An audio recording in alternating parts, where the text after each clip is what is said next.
dalam tubuh batin bergetar mengeri. Niat pun bertambah gelap, menangis dan menahan, menantikan darah berdebu di batas kelabu. Jokin minta terbalik sambutannya. Sembun, mengapa engkau dusta?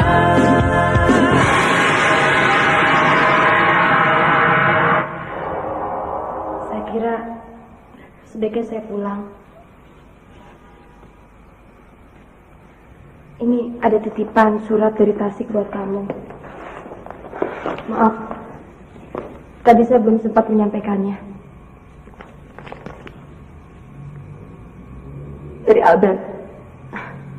Bukan. Dari Chris. Bukan. Dari Ibu Ranti. Bukan. Dari siapa? Dari guru ngaji kita. Saya teruskan saja. Saya mau mampir ke rumah Om sebentar. Terus saya mau pulang ke Bandung hari ini juga. Saya senang sudah bisa bertemu kamu. Kamu boleh percaya atau tidak, saya bangga sama kamu. Dewi, tunggu.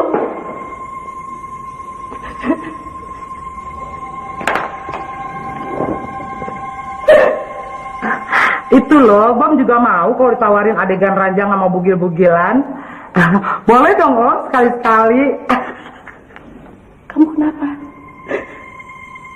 Sekarang saya sudah tidak punya teman lagi.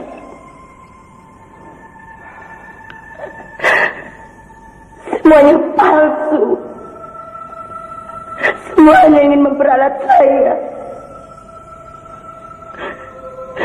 Tidak ada yang benar-benar teman saya. Dia kan teman kamu, Mita. Ya, tapi kamu jijik kan lihat saya. Kenapa? Sengaja tadi kamu bawa. Saya bawa ke tempat syuting. Biar kamu lihat bahwa pekerjaan saya tidak enak untuk saya lakukan. Saya bisa menanggalkan pakaian saya di depan orang-orang banyak. Saya bisa dipeluk-peluk orang di depan orang banyak. Kalau guru ngaji kita lihat bagaimana, pasti dia akan pingsan ya. Kamu juga sepulang dari syuting tadi diam saja. Kamu juga kecewa kan? Ya kan? Terus terang saja. Iya, saya terkejut. Iya kan? Iya kan? Tapi saya senang tidak munafik seperti yang lain-lain.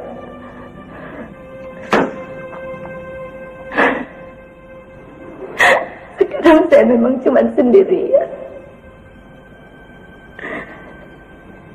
Tidak ada yang tahu bahwa semua ini saya lakukan dengan perasaan tertekan. Saya ini kan kuda tunggangan mereka. Saya ini harapan semua orang. Saya berkorban untuk orang banyak. Saya melupakan diri saya sendiri.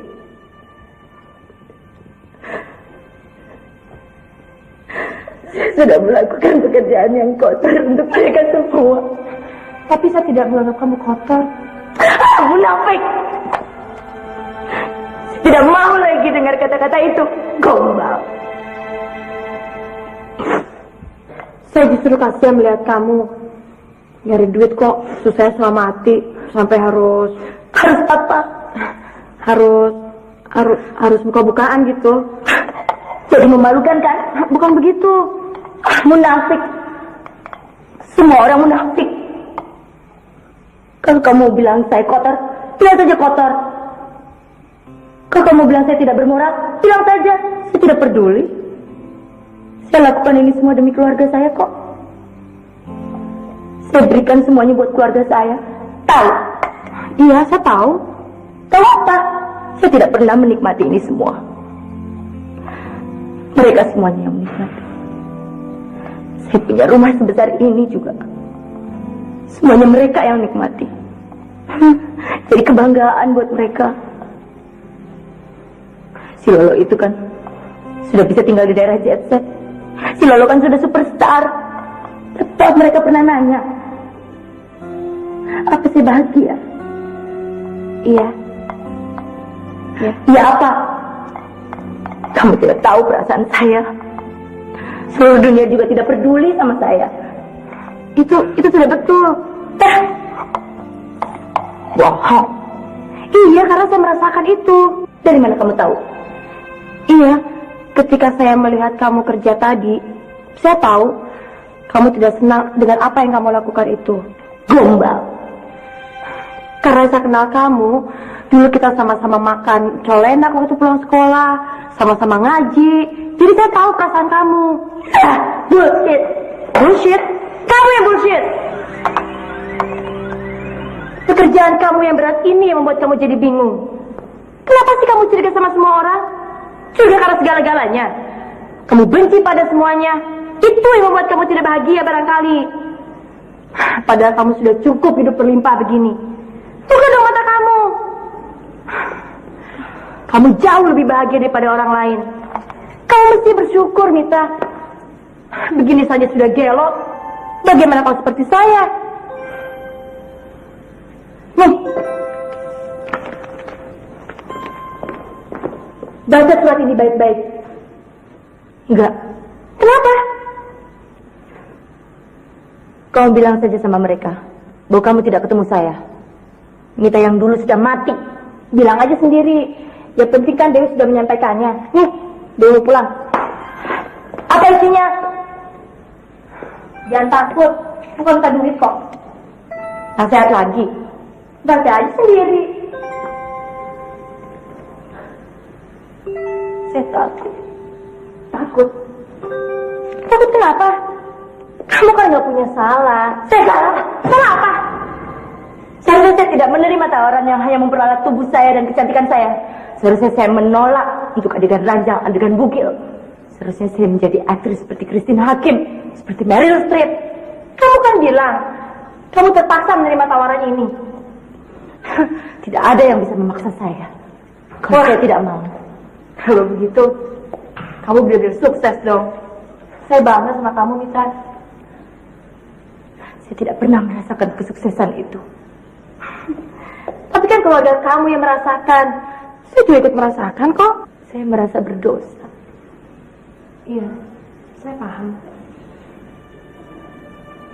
Uang bukan ukuran segalanya.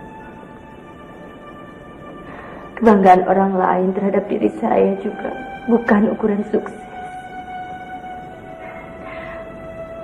Sebenarnya sudah lama saya ingin menghentikan semua ini. Apalagi setelah saya ketemu kamu, Dewi. Saya ingin kembali ke jalan yang benar.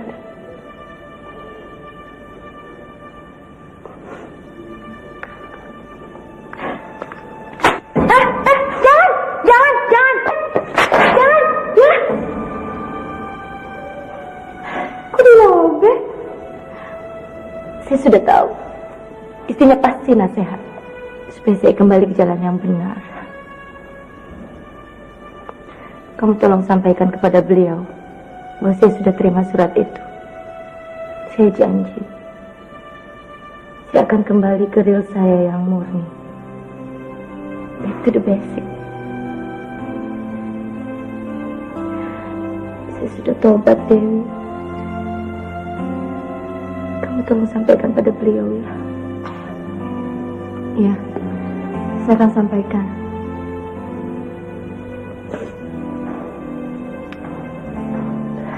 Maafkan saya, Dewi. Saya mengerti kok. Saya ingin suatu saat kalau kamu kembali lagi kemari, kalau saya sudah banting setir. Saya akan datang kapan saja kamu minta.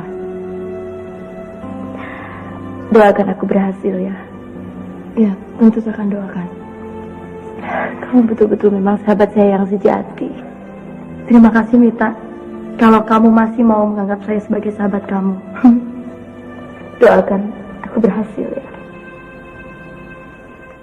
Tentu saya akan doakan. Sekarang saya pulang dulu. Nah, ada telepon dari Omsi. Film baru ini Dadaku Mana Dadamu perlu adegan ranjang dan bugil-bugilan lagi. Terima nggak?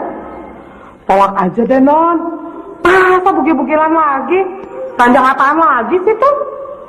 Ntar si non bukan jadi artis malah jadi bintang porno. Tolak aja ya. Tapi menurut si Om, honornya tuh 2 kali lipat non. Kalau non mau, sekaligus dikontrak 3 seri. Gimana non? Udahlah, bosen non. Masa bugil-bugilan terus? Paling-paling juga adegannya gitu aja. Nggak ada kemampuan acting non, ya nggak? Belum bilang nggak aja non ya. Masa bugil-bugilan terus non? Gimana film nasional bisa maju? Kecuali sih kalau si Bom yang ditawarin. Ya boleh dong non, sekali-sekali si Bom bereaksi non. Aksi gitu non.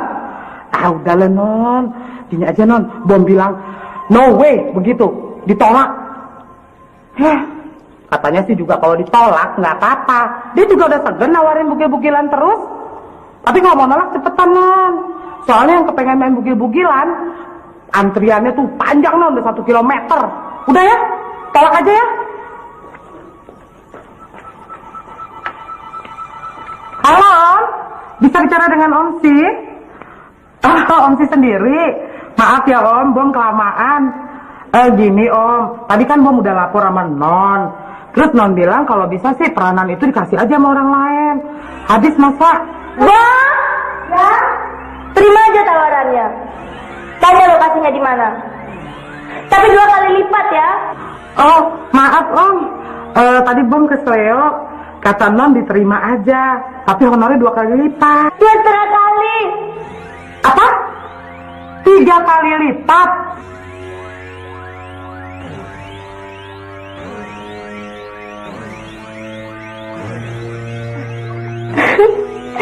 Sorry Om. Gimana nih Om? Masa Lolo disuruh bugi lagi? Pakai adegan ranjang lagi. Enggak. Boleh-boleh aja. Asal honornya. Boleh Om, boleh. Bisa diatur. Tenang-tenang aja lah. Kapan syutingnya? Nanti malam.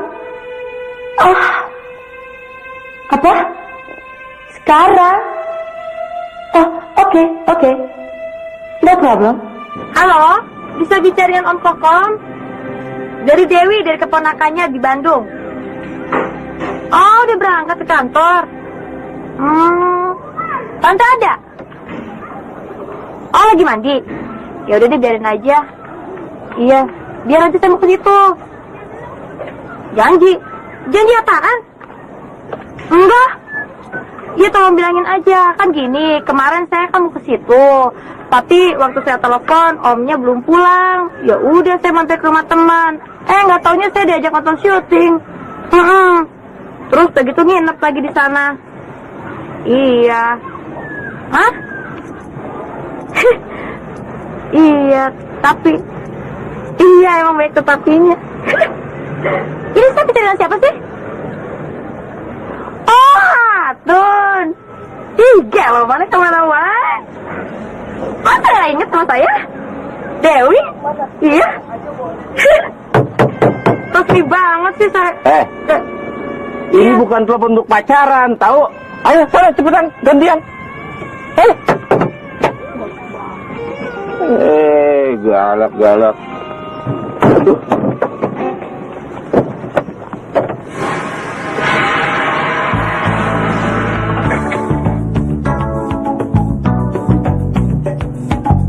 Halo? Ini Egi ya? Ki, ini Salim nih. Ada kabar gembira.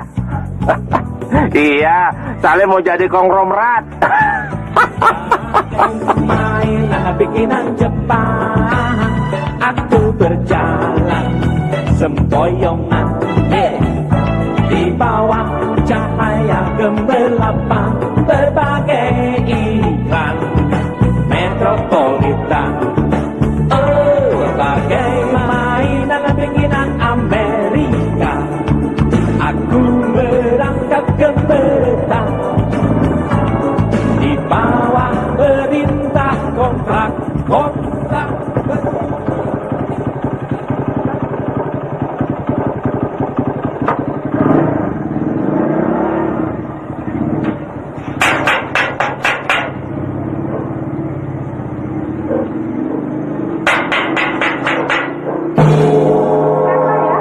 Dewi, Tante. Dewi ya? Iya. Dari mana? Dari rumah teman, Tante. Mestinya kamu kan kemarin datang. Om sama Tante sudah nunggu. Dewi dari rumah teman, namanya Lolo. Terus dia ngajak nonton syuting. Ya mestinya nelpon, kek. Jangan sampai Om nunggu sampai malam. Tadi telat ke kantor. Oh, iya tadi juga saya nggak rencana sih nonton. Terus tiba-tiba Lolo ngajak saya nginap. Tapi kan sebelumnya saya udah nelfon ke sini, Tante. Masa? Iya, tapi Omnya belum pulang katanya. Enggak. Om kan udah janji sama kamu. Kalau sudah janji, Om pasti nunggu. Di sini tuh harus janji, Dewi. Kalau dilabrak begitu saja akan rusak semuanya, jadi hancur.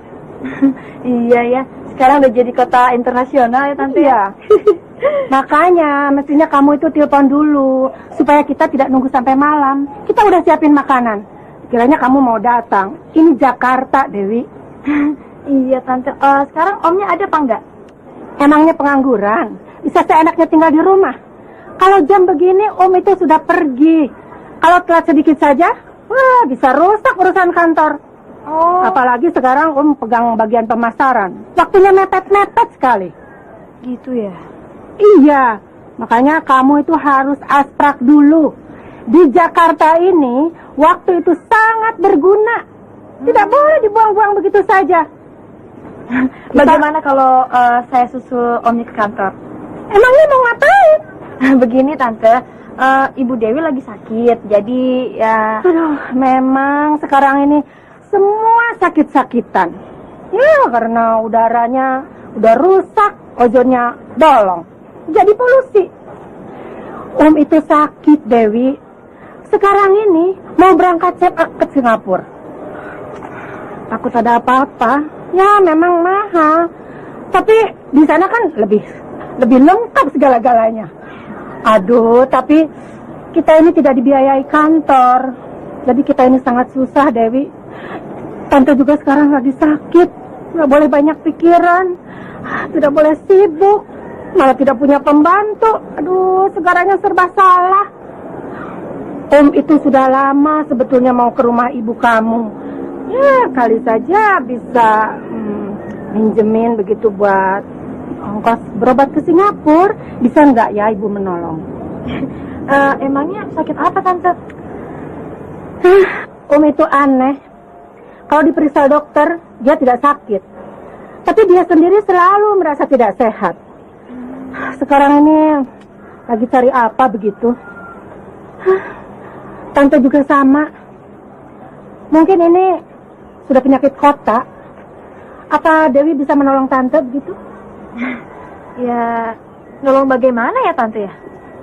Ya, kali bisa minjemin Tante begitu. Tante kan dan lagi susah sekarang. Kamu udah denger nggak? PBB kan sekarang naik. Harga kebutuhan semua naik. Aduh, Tante dan ini sekarang sedang prihatin. Apalagi sekarang baru saja dinyatakan perusahaannya bangkrut karena kredit macet. Ya. Hidup di Jakarta ini memang susah, Dewi. Sekarang ini dan Tante kan lagi prihatin. Boro-boro bisa menolong orang lain. Jangan harap, Dewi. Jangan mengharapkan pertolongan dari keluarga. Jangan. Nanti bisa kecewa sendiri. Di sini tuh hidup serba susah. Jangan mengharapkan apa-apa pertolongan dari keluarga sendiri. Jangan. Ini Jakarta, Dewi. Kita harus berusaha untuk menolong diri kita sendiri.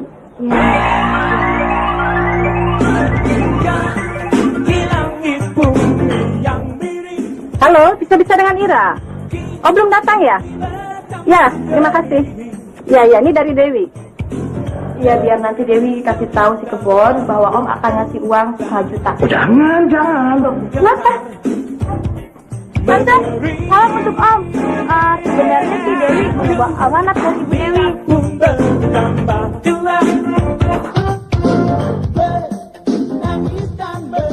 Pemirsa TPI dimanapun Anda berada, baru saja kita telah menyaksikan sebuah garapan dari Putu Wijaya lewat drama komedi None dalam episodenya yang ke-32 lewat Insyaf. Nah, semoga saja kehadiran komedi ini dapatlah memberikan kenikmatan bagi suasana malam Anda bersama keluarga. Jangan Anda kemana-mana, karena sesaat lagi kami akan menghantarkan sinetron miniseri Merendah Hari Esok dalam episodenya yang ke-22. Nikmati acara ini dan tetaplah bersama kami di layar TPI.